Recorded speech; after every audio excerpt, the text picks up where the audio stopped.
स्वस्थ सिद्धांत प्रसारण में आपका स्वागत है। हमारा प्रभु कहता है, देखो मैं जगत के अंत तक सदैव तुम्हारे साथ हूं, मैं तुम्हें कभी न छोड़ूंगा और न कभी त्यागूंगा। ऐसी सहायता करने वाले परमेश्वर पिता की स्तुति हो। बीते 4 सप्ताह से हमारे मनन का विषय है दूसरों की सहायता करना। प्रियो, मैं आपको उत्पत्ति के पहले अध्याय में ले चलना चाहता हूं, जहां पर परमेश्वर ने सृष्टि की रचना की, उस बात का वर्णन है। और परमेश्वर ने बनाया और देखा कि अच्छा है, और ऐसे करते करते वो प्रतिदिन देखता रहा कि अच्छा है। और अंत में वह एक बात देखता है जहां पर कमी रह गई थी। और वो कमी कौन सी थी? आदम का अकेला रहना। आदम बिना सहायक के था, ये बात परमेश्वर को ठीक नहीं लगी और परमेश्वर ने तुरंत उसके लिए एक सहायक को बनाया।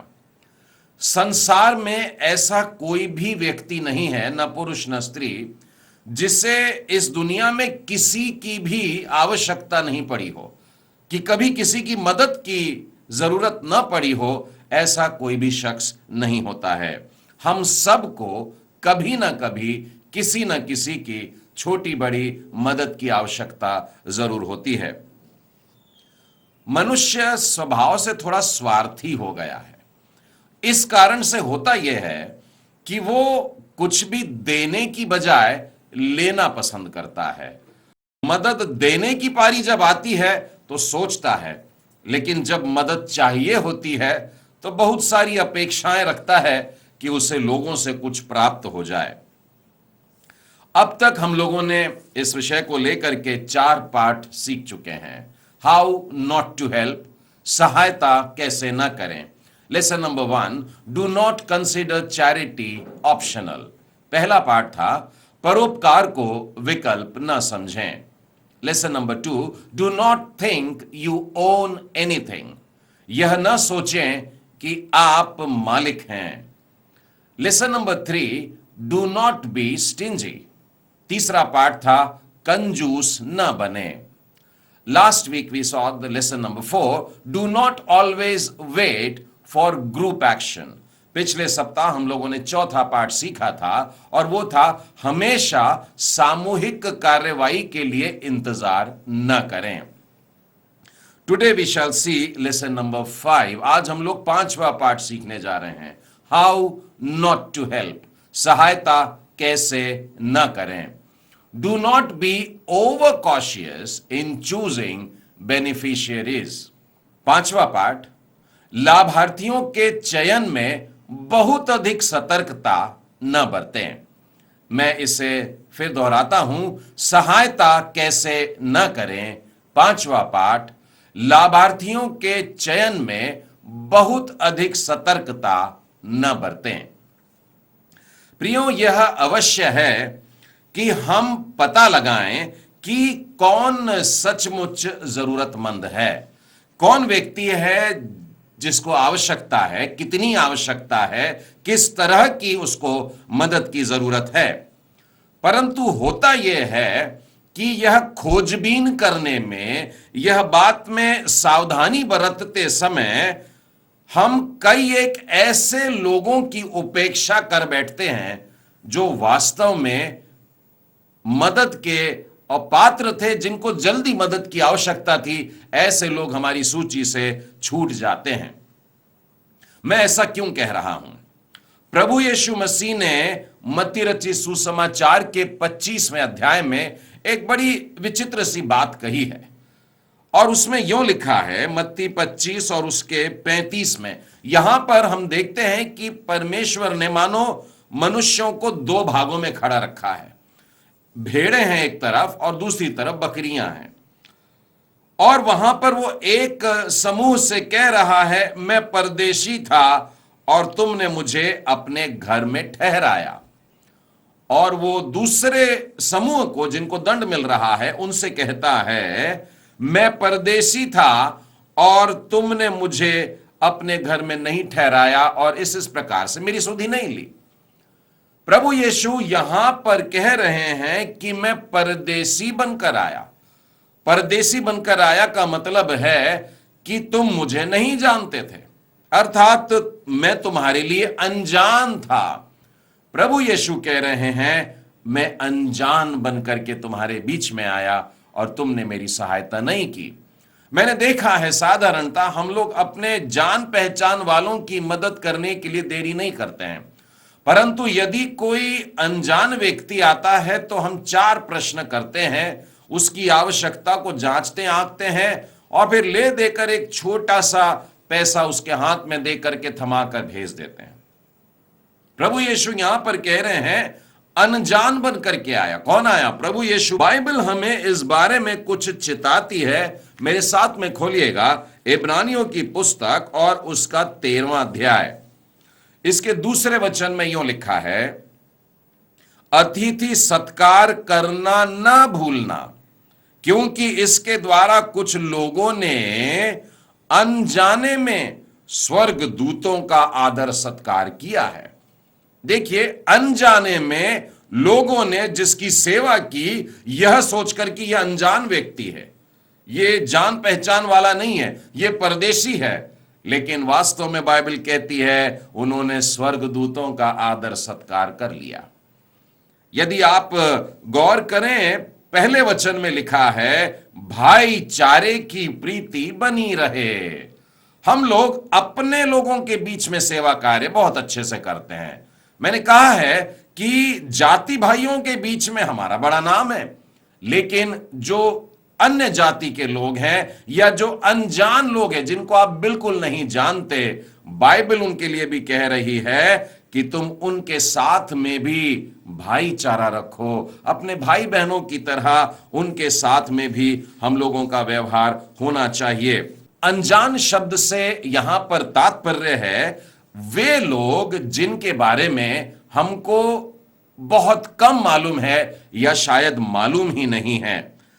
आप जानते हैं, इब्रानियों के लेखक ने जब यह वाक्य लिखा कि लोगों ने अनजाने में स्वर्गदूतों का आदर सत्कार किया, तब इस लेखक के मन में कौन सा उदाहरण था? जी हां, अब्राहम का उदाहरण था, जिसने उत्पत्ति के 18वें अध्याय में हम ये वर्णन पढ़ते हैं कि उसके घर में 3 लोग आते हैं और वो उन्हें रुकवाता है, उन्हें भोजन करवाता है और अंततः उसको आशीष भी प्राप्त होती है उनके द्वारा। तो ये पता लगता है कि ये अनजान लोग जो थे, उस देश में जो नए आए हुए लोग थे, ये वास्तव में परमेश्वर के दूत थे, स्वर्ग दूत थे, जिनकी सेवा इब्राहिम करता है। अनजान व्यक्तियों की जब उसने सहायता किया, जब पहुनाई की, अतिथि सत्कार किया, वे अनजान लोग जो थे वे स्वर्गदूत निकले। प्रियो, न जाने कितनी बार स्वर्गदूत हमारे दरवाजे पर ऐसे ही आकर के खड़े हो जाते होंगे। कोई भूखे हैं, कोई प्यासे हैं। बाइबल कहती है इन अनजान लोगों की सहायता कर लें। बहुत ज्यादा उनके बारे में पता लगाने की जरूरत नहीं, ऐसा आज का हमारा पाठ कह रहा है। मत्ती रचित सुसमाचार के 25वां अध्याय में प्रभु यीशु मसीह कहते हैं, मैं तुम्हारे बीच में अनजान बन करके आया, और उसमें 2 भागों को, एक को कहता है तुमने मेरी पहुनाई की, दूसरे का कहा नहीं की। इससे हमें यह बात मालूम होती है कि हमारी जो बुलाहट है वो वास्तव में कैसी बुलाहट है। गलातियों की पुस्तक और उसका 6वां अध्याय और उसके 10वें वचन में अगर आप देखें तो यहां पर पता लगेगा, इसीलिए जहां तक अवसर मिले हम सबके साथ भलाई करें, विशेष करके विश्वासी भाइयों के साथ। विश्वासी भाई बहनों के साथ में भलाई करना तो है ही है, लेकिन बाइबल कहती है जहां तक अवसर मिले, जितना हो सके सबके साथ में हमें भलाई करनी है। मतलब अनजान लोगों के साथ में भी भलाई करनी है। प्रियो, याद रहे, सबका हित हमें सोचना है और सबके हित के लिए अपने कार्यों को करना चाहिए।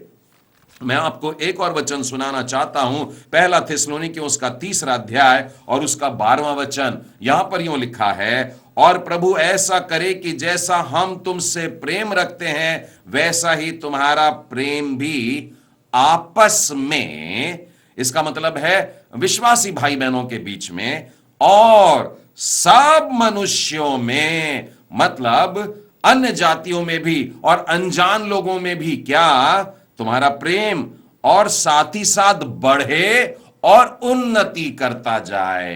कहने का मतलब इस प्रेम में भी हमको बढ़ना है, जो हम आपस में कर रहे हैं, जो अन्य जातियों के साथ में कर रहे हैं, जो अनजान लोगों के साथ में कर रहे हैं, उस प्रेम में हमको बढ़ना है, कहीं आकर के रुक नहीं जाना है। बाइबल कहती है उसमें उन्नति करना है। और ऐसा क्यों करना है? ध्यान दीजिए, परमेश्वर सृष्टि करता है। परमेश्वर ने मुझे सृजा है, आपको सृजा है और उन्हें भी सृजा है। परमेश्वर सृष्टि करता परमेश्वर है, और इस कारण कि उसने हम सबको बनाया है, वो हम सबका पिता हुआ। और यदि हम सब का एक ही पिता है, इसका यह मतलब हुआ कि हम सब एक ही परिवार के हैं। इसका मतलब हम सब भाई बहन हैं। और जब हम आपस में भाई बहन हैं, तो कौन अपना और कौन पराया? हमें सबके हित के लिए सोचना है। यह विभाजन ना कर दें कि ये मेरा है और ये मेरा नहीं है। परमेश्वर की दृष्टि में सब एक सरीके हैं, और परमेश्वर हर एक को बचाना भी चाहता है। एक वचन निकालिएगा, पहला तिमुथियुस और उसका 4था अध्याय और उसका 10वां वचन।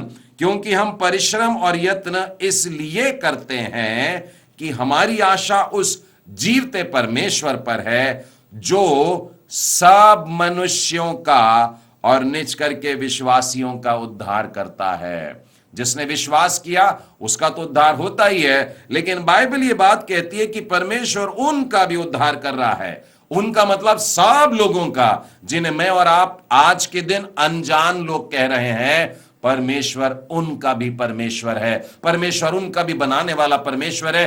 परमेश्वर उनका सृष्टिकर्ता परमेश्वर है। परमेश्वर उनका पिता परमेश्वर है। परमेश्वर उनका उद्धार करता परमेश्वर है।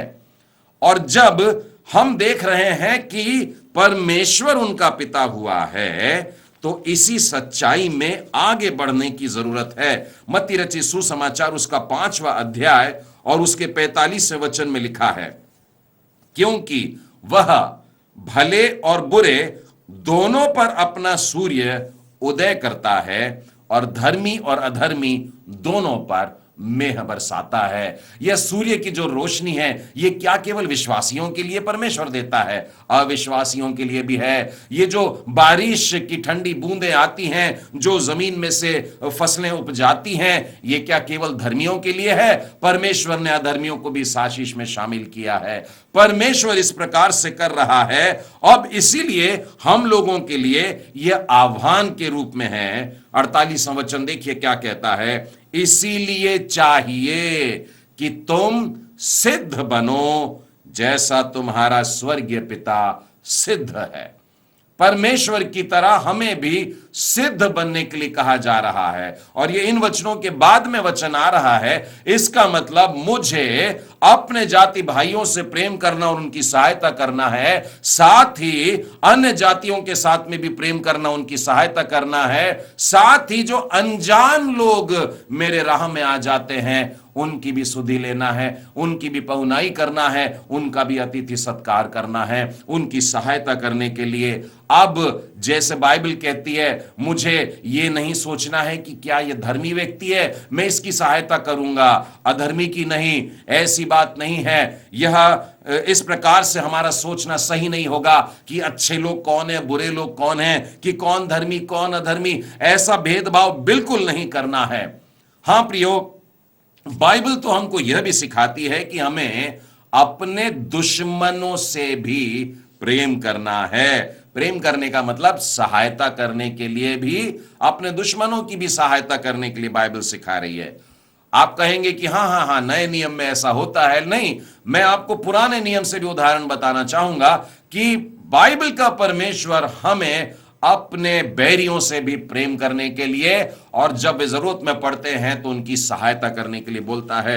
मेरे साथ में खोलिएगा निर्गमन की पुस्तक और उसका 23वां अध्याय और उसके 4 और 5वें वचन में देखिए क्या लिखा है, यदि तेरे शत्रु का बैल या गधा भटकता हुआ तुझे मिले, शत्रु का बैल या गधा कहीं भटक गया है, जंगलों में निकल गया है, लेकिन तुझको दिख गया, तो उसे उसके पास अवश्य फेर ले आना, तेरा काम बन जाता है कि तेरे बैरी का, तेरे शत्रु के जो सामान है, जो जानवर हैं, अगर कहीं दिख जाए तो उसको ला करके लौटा दे। आगे लिखा है, फिर यदि तू अपने बैरी के गधे के बोझ के मारे अगर उसको दबा हुआ देखता है, कहीं कोई गधा है, खूब सारा वजन डला है, बैठ गया, उठना नहीं हो रहा है, ऐसी हालत में है, तो लिखा है चाहे उसको उसके स्वामी के लिए छुड़ाने को तेरा मन न भी चाहे तो भी अवश्य स्वामी का साथ देकर उसे छुड़ा लेना। ये बड़ी सुंदर सी बात लगती है मुझे कि परमेश्वर केवल हमारे विरोधियों की सहायता करने के लिए नहीं बोल रहा, परंतु हमारे विरोधियों के जो गधे हैं उनकी भी सहायता करने के लिए परमेश्वर हमसे कह रहा है। मैं इस सद्गुण को एक बड़े सुंदर उदाहरण के रूप में पुराने नियम में दाऊद में देखता हूं। जी हां, आइए दाऊद के जीवन से एक घटना देखते हैं। वैसे तो उसने अपने सताने वालों के साथ कई बार बहुत अच्छा किया। आप जानते हैं कि उस समय में राजा शाऊल था और शाऊल राजा दाऊद को बिल्कुल पसंद नहीं करता था, उसके जान के पीछे हाथ धोकर के पड़ा था। और दाऊद को ऐसे कई मौके मिले जबकि वो इस शत्रु को मार सकता था, लेकिन वो कहता था कि ये प्रभु का अभिषिक्त है, मैं उस पर हाथ नहीं उठाऊंगा। अब ये घटना जो मैं बता रहा हूं, ये शाऊल राजा के मृत्यु के उपरांत की है। शाऊल राजा मर चुका है, लेकिन उसके बाद भी दाऊद का प्रेम उसके लिए उमड़ करके आता है। और तो और शाऊल के बारे में आप जानते हैं कि वह परमेश्वर से विरोध करते हुए मारा गया, वो अनाज्ञाकारिता में मारा गया, अपने ऊपर भरोसा रखने में, परमेश्वर से अपना विश्वास हटा करके। इसके बावजूद भी दाऊद शाऊल को कितना प्रेम करता था देखिए। दूसरा शमूएल और उसके 9वें अध्याय और उसके 3 वचन में लिखा है, तब जब दाऊद राजा बन गया है और उसने अपने कर्मचारियों को अपने महल में पूछा कि क्या शाऊल के घराने में से कोई बच गया है, लेकर आओ उसे ताकि मैं उस पर कृपा दृष्टि करूं। अब सोचिए इस बात पर कि जो राजा जानलेवा था, जो मार सकता था, उसके परिवार का कोई भी जन आज इस नए राजा के लिए बड़े खतरे का कारण बन सकता है। लेकिन दाऊद कहता है, अगर शाऊल के घराने से कोई बचा हुआ है उसे लेकर के आओ, मैं उसको गले से लगाऊंगा। दाऊद राजा के महल में उसका जो एक सहायक था, वो कर्मचारी सीबा, वो सीबा आकर के दाऊद से कहता है, हां, शाऊल का बेटा योनातान और योनातान का बेटा मपीबोशेत, ये व्यक्ति बचा है। शाऊल और योनातान दोनों युद्ध में मारे गए थे, लेकिन उनका ये बच्चा बचा हुआ है जिसका नाम मपीबोशेत है, और ये बड़ी दयनीय हालत में है। वहां पर 13वें वचन में लिखा है, मपीबोशेत जो था ये दोनों पांव से पंगुला था, दोनों पैरों से लंगड़ा था। कहने का मतलब बड़ी ऐसी हालत में था कि अपने आप कुछ कर ही नहीं सकता, लोगों की मदद के बगैर शायद हिल भी ना सकता हो, ऐसी दयनीय हालत में बिल्कुल निस्सहाय प्रकार से पड़ा। लेकिन राजा ने उसको बुलवा लिया और मपीबोशेत जब दाऊद के सामने आता है तो आप जानते हैं मपीबोशेत ने अपने बारे में क्या कहा। उसने दंडवत करके कहा, तेरा दास क्या है कि तू मुझ ऐसे मरे कुत्ते पर दृष्टि करे। अपने आप को वो जानता है निसहाय है, दोनों पांवों से लंगड़ा है, वरन अपने लिए जो शब्द का इस्तेमाल करता है वो कहता है, मैं क्या हूं, मैं एक मरे कुत्ते के समान हूं और हे राजा तू मुझ पर दया कर रहा है। लेकिन आप जानते हैं दाऊद परमेश्वर के सच्चे प्रेम से भरा था और इस दिन के बाद से लेकर मपीबोशेत अपनी जिंदगी के आखिरी दिन तक राजा के साथ में बैठ करके खाना खाता था। प्रियो, बाइबल आज हमको यही सिखा रही है, हमें हर एक की सहायता के लिए दौड़ना है और जो लाभार्थी लोग हैं उनके लिए बहुत ज्यादा ऐसा अनुसंधान नहीं करना, रिसर्च नहीं करना कि कौन है, कहां से आए हैं और इस प्रकार की बातें। आज का पाठ यही कह रहा है, do not be over cautious in choosing beneficiaries. लाभार्थियों के चयन में बहुत अधिक सतर्कता नहीं बरतने का है। प्रियो, दाऊद ने जो इस प्रकार से बर्ताव किया उससे यह बात स्पष्ट हो जाती है कि दुश्मनों के साथ में दुश्मनी के साथ रहना है, इस बात को उसने पूरी तरह से दफन कर दिया। और यही बात हमें पुराने नियम और नए नियम दोनों जगह में मिलती है। मैं नीति वचन में से 25वें अध्याय में से 21वां वचन बताता हूं, यदि तेरा बैरी भूखा है तो उसे खाना खिला, और यदि तेरा शत्रु प्यासा है तो उसे पानी पिला। और बिल्कुल यही वचन हूबहू हम रोमियो के 12वें अध्याय में भी पढ़ते हैं। 20 वचन को अगर आप देखें, वहां पर भी यही लिखा है कि यदि तेरा बैरी भूखा है तो उसे खाना खिला, और यदि वो प्यासा है तो पानी पिला। और आगे 21 वचन में भी लिखा है कि बुराई से नहीं हारना है, परंतु भलाई के द्वारा बुराई को भी जीत लेने का है। हमारे शत्रुओं को भी अपने गले से लगाकर उनकी मुसीबत में उनकी सहायता करने की जरूरत है। यह बेहद स्वाभाविक बात है कि लोग अपनों की सहायता करते हैं, परंतु दूसरों की या दुश्मनों की सहायता करना जो होता है वो एक ईश्वरीय स्वभाव है, और यही आज हमें लाने की जरूरत है। मैं प्रभु यीशु के जीवन को अगर देखूं या प्रभु यीशु की कलवरी की ओर नजर करूं, प्रभु यीशु के क्रूस पर के बलिदान को देखूं, तो एक बात स्पष्ट होती है, और वो ये है कि वो शत्रुओं से प्रेम करता है और उनकी सहायता करता है। बड़ा सुंदर उदाहरण प्रभु यीशु मसीह के जीवन से मिलता है। आप जानते हैं प्रभु यीशु की मृत्यु कैसे हुई, कब हुई और क्यों हुई। मेरे साथ में खोलिए रोमियो की पत्री और उसका 5वां अध्याय और उसके 6वें वचन में लिखा है, क्योंकि जब हम निर्बल ही थे तो मसीह ठीक समय पर भक्तिहीनों के लिए मरा। प्रभु यीशु का बलिदान किसके लिए हुआ? निर्बल लोगों के लिए हुआ, बलहीन लोगों के लिए हुआ। आगे पढ़ते हैं, परमेश्वर हम पर अपने प्रेम की भलाई इस रीति से प्रकट करता है कि जब हम पापी ही थे मसीह हमारे बदले मरा। तो हम देखते हैं प्रभु यीशु का बलिदान किस लिए हुआ? पापियों के लिए हुआ। 6वें वचन में देखते हैं निर्बलों के लिए हुआ है। 8वें वचन में देखते हैं कि पापियों के लिए हुआ है। 7वें वचन को भी देख लेते हैं, किसी धर्मी जन के लिए कोई मरे ये तो दुर्लभ है, परंतु हो सकता है किसी भले मनुष्य के लिए कोई मरने का साहस भी कर ले। अच्छे लोगों के लिए दान करना बड़ा अच्छा लगता है, बड़े बड़े लोगों के लिए अपनी जान को जोखिम में डालना भी अच्छा लगता है, लेकिन कभी किसी भिखारी को बचाने के लिए, सड़क पर पड़े हुए निस्सहाय व्यक्ति के लिए, किसी पापी मनुष्य के लिए क्या कभी कोई मरने को तैयार होगा? हो सकता है अगर वो उससे दिल से प्यार करता है। प्रभु यीशु ने सच्चा प्रेम हम लोगों से किया और अपने आप को बलिदान होने के लिए दे दिया। 10वें वचन को भी पढ़कर बताना चाहता हूं, क्योंकि बैरी होने की दशा में उसके पुत्र की मृत्यु के द्वारा हमारा मेल परमेश्वर के साथ हुआ, तो फिर मेल हो जाने पर उसके जीवन के कारण हम उद्धार क्यों ना पाएंगे। प्रभु यीशु ने परमेश्वर से मिला देने के लिए, मनुष्यों को वापस परमेश्वर के साथ जोड़ देने के लिए अपने आप को बलिदान किया है। और प्रभु यीशु की केवल मृत्यु ही नहीं, प्रभु यीशु का स्वर्गारोहण भी जो है ये हमारे लिए ऐसी ही आशीष लेकर के आता है।